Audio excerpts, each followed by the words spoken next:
How do you feel in Hungary? Well, I'm only here for 2 days, but the city of Budapest is beautiful, so I'm definitely going to come back. And all the people have been lovely that I've met so far. So it's a lovely thing to be here. I'm very happy to be here. Is it the first time that you are here? Yes, it is, yeah, which is a shame because I've spent all my life not being in Budapest. I will come back. Why was it important for you to come to Andra Williams training?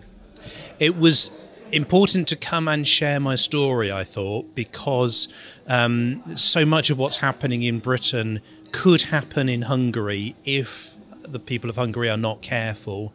And there are lots of unhappy people in Britain. I want everybody to be flourishing and happy. And if telling my story can act as a warning, that's a really important thing to do. You had a little clash with the LGBT lobby that cost you your job. What exactly happened?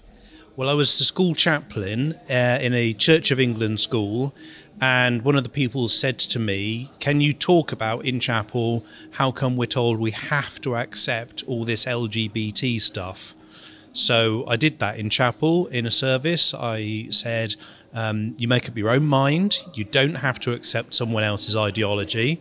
So if for religious reasons you don't want to accept LGBT stuff, you don't have to. You may think that marriage is only of a man and a woman. You may think that biological sex is real. You may look at gender identity and think it doesn't make sense, and that's fine.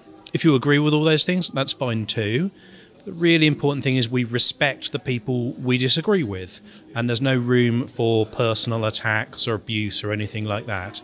And for that, I was sacked for gross misconduct and reported to the police as an anti-terror problem.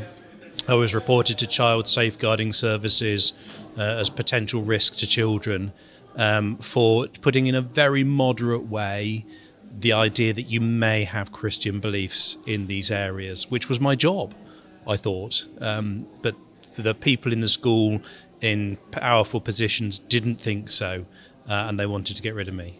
What can the church and you do to defend normality and traditional values? I think we need to actually read our Bibles and then speak from them. I think traditional values are clear in the Bible as far as I can tell. And we need to have the courage to say this is how we think God wants us to flourish. And that's true for everybody. God loves everyone. God wants us all to flourish. And if we don't take notice of what the Bible is guiding us to do, then it's like we're trying to swim in water when we can't swim. We learn to swim and then we survive and we do well. But there's no point throwing people into water and say swim. The church needs to guide them. The church needs to give them the lessons they need. There will be a referendum on child protection in Hungary. What message do you have for Hungarians? It's really important not to give up control of your children. It's really important to say, as parents, we know best. A parent knows his or her child better than anyone else. The idea that someone in a school, someone in a government office knows your child better than you is ridiculous. It should be crazy to think that. Parents need to stand up for themselves and say, we love our children. We know our children, we value our children far more than anyone else ever will, and you need to protect those rights because they will be taken away if you're not careful.